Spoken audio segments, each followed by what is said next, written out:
নমস্কার বন্ধুরা, JP village ফুডের ছোট্ট রান্নাঘরে সবাইকে স্বাগত জানিয়ে নতুন একটা রান্নার ভিডিও শুরু করছি। বন্ধুরা, আজকে বানাবো আলুর লাচ্ছা পকোড়া। ভিডিওটা স্কিপ না করে প্রথম থেকে শেষ পর্যন্ত দেখুন। ভিডিওটা ভালো লাগলে চ্যানেলটাকে সাবস্ক্রাইব করে পাশে থাকুন। তো চলুন বন্ধুরা, আমি এই লাচ্ছার পকোড়া কিভাবে বানাই দেখতে থাকুন। বন্ধুরা, এখানে আমি 4টে আলু খোসা ছাড়িয়ে নিয়েছি, দিয়ে জলে রেখেছি। এবার আমি একটা গ্রেটার নিয়েছি, গ্রেটারে গ্রেট করে নেব।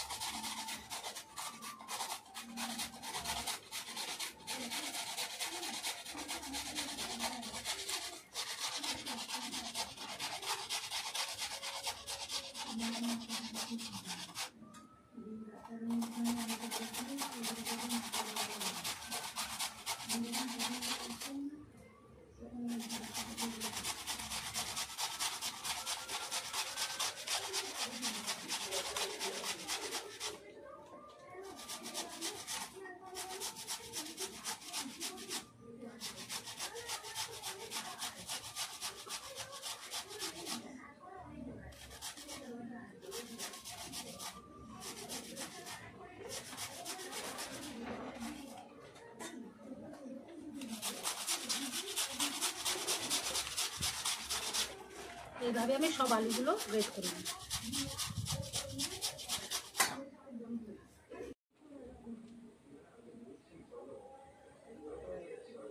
বন্ধুরা, আলুটা গ্রেট করা হয়ে গেছে।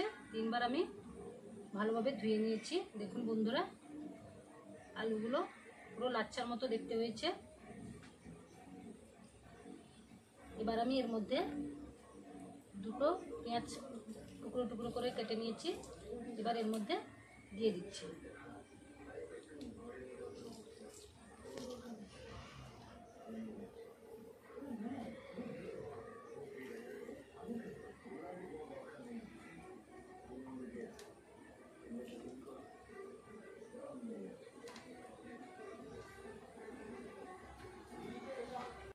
বন্ধুরা, এবার এর মধ্যে অর্ধেক চামচ আদা রসুন পেস্ট দিয়ে দিলাম, অর্ধেক চামচ হলুদ গুঁড়ো দিয়ে দিলাম, অর্ধেক চামচ লঙ্কা গুঁড়ো দিয়ে দিলাম, স্বাদ মতো লবণ দিয়ে দিলাম।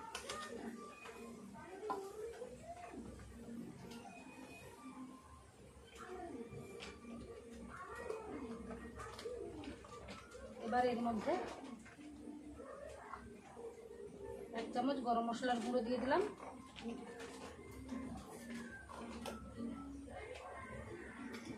এখানে আমি চালের গুঁড়ো নিয়েছি, 2 চামচ চালের গুঁড়ো দিয়ে দিলাম, আর বেসন পরিমাণ মতো দিয়ে দিলাম, দিয়ে ভালোভাবে মাখিয়ে নিই।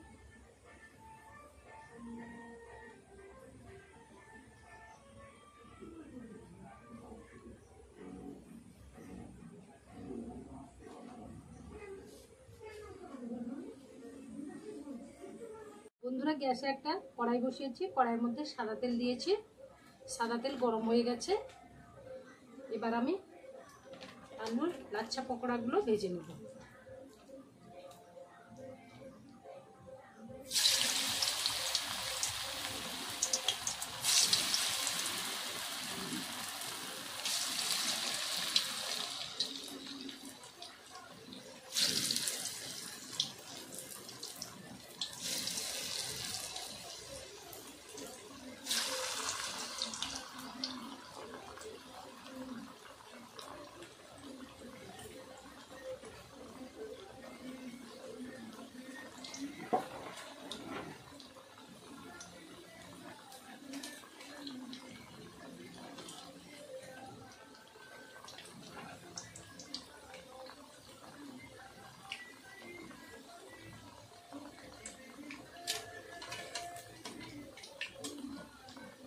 এবার এক এক করে পকোড়াগুলো আমি উল্টে দেব।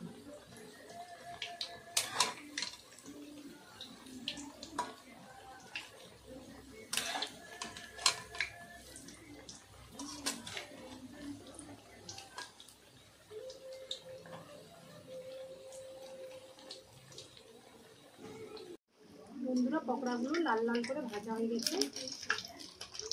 এবার আমি তুলে নেব।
বন্ধুরা পকোড়াগুলো এক করে উল্টে নেব।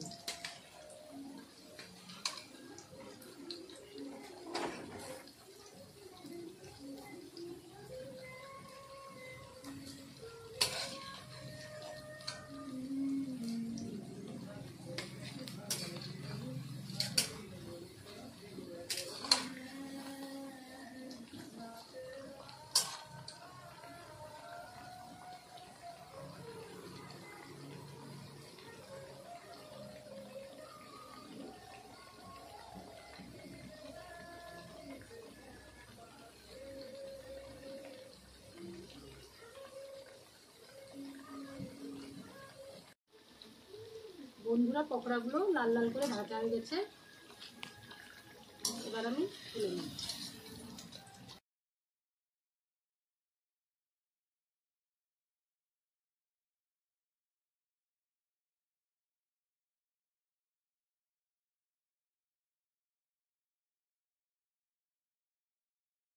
বন্ধুরা পকোড়াগুলো ভাজা হয়ে গেছে।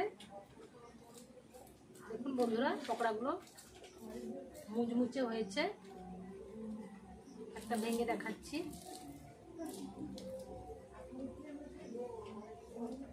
বন্ধুরা হঠাৎ করে খেতে ইচ্ছে করলে খুব কম সময়ের মধ্যে এই পকোড়াটা বানানো যায়। আপনারা একবার বানিয়ে দেখবেন, কেমন হয়েছে কমেন্টে জানাবেন। তাহলে বন্ধুরা ভিডিওটা যে পর্যন্ত, পরের দিন একটা নতুন রান্নার ভিডিওতে আবার দেখা হচ্ছে। আপনারা সুস্থ থাকুন, ভালো থাকুন।